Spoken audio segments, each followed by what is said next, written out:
ನಿಯಮಿತ ಸ್ತನ ಪರೀಕ್ಷೆಯಿಂದ ಸ್ತನ ಕ್ಯಾನ್ಸರ್ ಅನ್ನು ತಡೆಯಿರಿ. ಆರಂಭಿಕ ಹಂತದಲ್ಲಿ ಪತ್ತೆ ಹಚ್ಚಿದ್ರೆ ಕ್ಯಾನ್ಸರ್ ಅನ್ನ ಗುಣಪಡಿಸುವ ಸಾಧ್ಯತೆ ಹೆಚ್ಚು. ಸ್ತನ ಕ್ಯಾನ್ಸರ್ನ ಆರಂಭಿಕ ಪತ್ತೆಗಾಗಿ ಸ್ಕ್ಯಾನ್ ಮಾಡಿಸಿಕೊಳ್ಳಿ. ಸಂಪರ್ಕಿಸಿ ನಂಜಪ್ಪ ಆಸ್ಪತ್ರೆ, ಕುವೆಂಪು ರಸ್ತೆ, ಶಿವಮೊಗ್ಗ.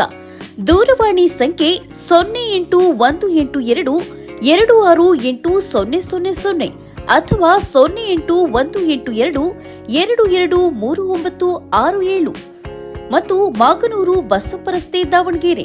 ಸಂಪರ್ಕಿಸಿ 0812260111 ಅಥವಾ 081922603333.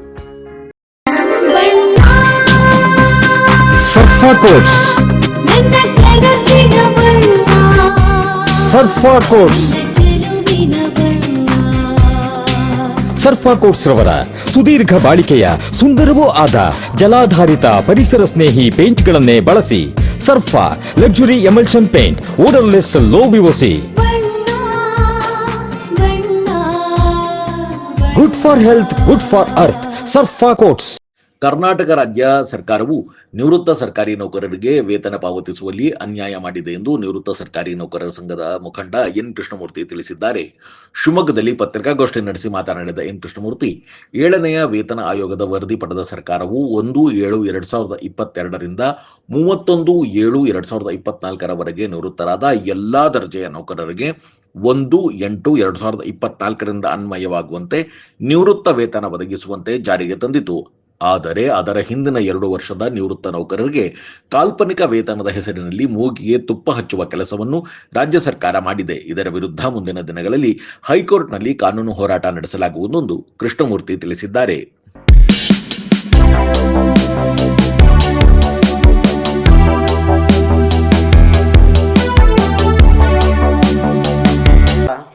ಸೀನಿಯರ್ ಸಿಟಿಜನ್ಸ್, ಈ ಸಮಾಜ ನಿವೃತ್ತ ನೌಕರರ ಬಗ್ಗೆ, ಹಿರಿಯರ ಬಗ್ಗೆ ಕಾಳಜಿ ತೋರಿಸ್ಬೇಕು, ಅವರ ಸೇವೆಯನ್ನು ಪರಿಗಣಿಸಬೇಕು ಅಂಥೇಳಿ ಬಯಸುತ್ತೆ. ಆ ಸಂಬಂಧವಾಗಿ ಒಂದು ಸುಪ್ರೀಂ ಕೋರ್ಟ್ ಕೂಡ ನಮ್ಮ ಪರವಾಗಿ, ಅಂದರೆ ನಿವೃತ್ತ ನೌಕರರ ಪರವಾಗಿ, ಅವರ ಸೇವೆಯ ಪರವಾಗಿ ಗೌರವಾನ್ವಿತ ಮಾತುಗಳನ್ನು ಆಡಿದೆ.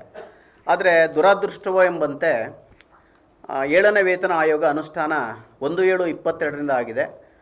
ಸುಧಾಕರ್ ಅವರ ನೇತೃತ್ವದಲ್ಲಿ ವೇತನ ಆಯೋಗ ರಚಿಸಲಾಯಿತು. ಅವರು ರಿಪೋರ್ಟನ್ನು ಕೊಟ್ಟರು.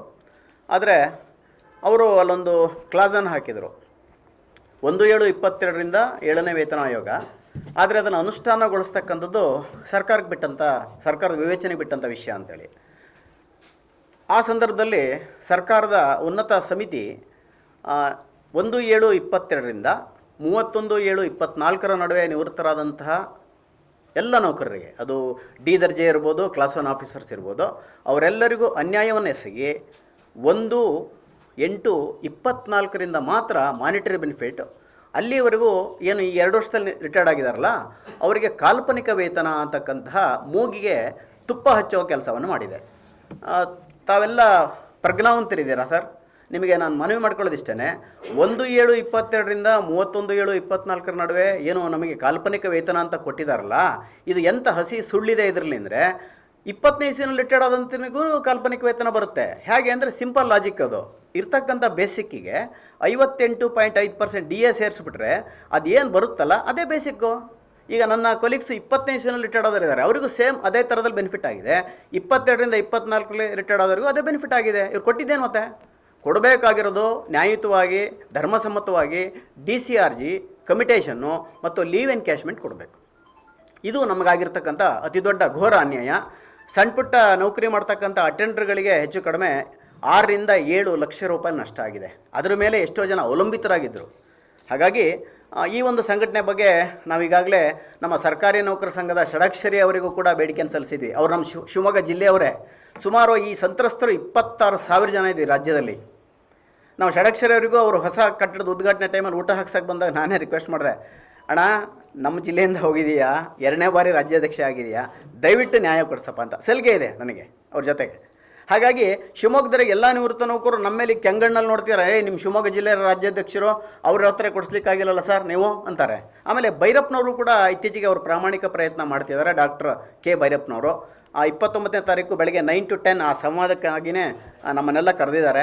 ತಾವು ತಮ್ಮ ಪತ್ರಿಕೆಗಳ ಮೂಲಕ ಈ ನಿವೃತ್ತ ನೌಕರರಿಗಾಗಿರ್ತಕ್ಕಂಥ ಅನ್ಯಾಯವನ್ನು ಬೆಳಕು ಚೆಲ್ಲೋ ಪ್ರಯತ್ನವನ್ನು ಮಾಡಬೇಕು ಅಂತ ರಿಕ್ವೆಸ್ಟ್ ಮಾಡ್ತೀನಿ. ಜೊತೆಗೆ ಉಪಮುಖ್ಯಮಂತ್ರಿಗಳಾದಿಯಾಗಿ ಎಲ್ಲ ಸಚಿವರು, ಎಲ್ಲ ಶಾಸಕರು ನಮಗಾಗಿರ್ತಕ್ಕಂಥ ಅನ್ಯಾಯವನ್ನು ಪರಿಗಣಿಸಿ ನಮಗೆ ರೆಕಮೆಂಡೇಷನ್ ಲೆಟರ್ನ ಮುಖ್ಯಮಂತ್ರಿಗಳಿಗೆ ಕೊಟ್ಟಿದ್ದಾರೆ.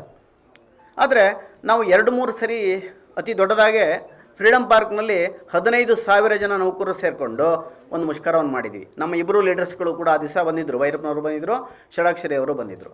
ನಂತರ ಚಳಿಗಾಲದ ಅಧಿವೇಶನ ಬೆಳಗಾವಿನಲ್ಲಿ ಸೇರಿದಾಗ 20,000 ಜನ ನಾವು ಮುಷ್ಕರ ಮಾಡಿದ್ವಿ. ಸತೀಶ್ ಜಾರಕಿಹೊಳಿ ಅವರು ಬಂದು ನಮಗೆ ಸಮಾಧಾನದ ಮಾತುಗಳನ್ನ ಹೇಳಿದರು. ಮುಖ್ಯಮಂತ್ರಿಗಳನ್ನು ಭೇಟಿ ಕೂಡ ಆ ದಿವಸ ಮಾಡಿದರು. ಮುಖ್ಯಮಂತ್ರಿಗಳು ಏನು ಆಶ್ವಾಸನೆ ಕೊಟ್ಟರು ಅಂದರೆ, ಬೆಂಗಳೂರಿಗೆ ನಿಮ್ಮನ್ನು ಕರೆಸ್ಕೊಂಡು ನಿಮ್ಮ ಜೊತೆಗೆ ಸಮಾಲೋಚನೆ ಮಾಡಿ ನ್ಯಾಯ ಕೊಡ್ತೀನಿ ಅಂತ ಹೇಳಿದರು. ಆದರೆ ಈ ಕ್ಷಣದವರೆಗೂ ನಮಗೆ ಅವರು ಎಲ್ಲೂ ಒಂದು ಸಮಾಲೋಚನಾ ಸಭೆಗೆ ಕರೆದಿಲ್ಲ. ಹಾಗಾಗಿ ನಮಗೆ ಈಗ ಉಳ್ಕೊಂಡಿರೋದು ಒಂದೇ ಒಂದು ಅಂತಿಮ ಒಂದು ಏನಪ್ಪ ಆಸೆ ಅಂದರೆ ಅದು ಕೋರ್ಟ್. ಈಗ ಹೈಕೋರ್ಟಿಗೆ ಹೋಗ್ಲಿಕ್ಕೆ ಎಲ್ಲ ಸಿದ್ಧತೆಗಳನ್ನು ನಾವು ಮಾಡ್ಕೊಂಡಿದ್ದೇವೆ. ಸರ್ಕಾರದಿಂದ ನಮಗೆ ನ್ಯಾಯ ಸಿಗದೆ ಹೋದರೆ ನಾವೆಲ್ಲರೂ ಕೂಡ ಈಗ ತಲಾ 2,000 ರೂಪಾಯಿ ಹಾಕಿ ಸಂಗ್ರಹ ಮಾಡ್ಕೊಂಡಿದ್ದೇವೆ. ನಾವು ಹೈಕೋರ್ಟಿಗೆ ನಾವು ಮನವಿಯನ್ನು ಸಲ್ಲಿಸ್ತಿದ್ದೇವೆ, ರಿಟರ್ಜಿಯನ್ನು ಹಾಕ್ತೇವೆ.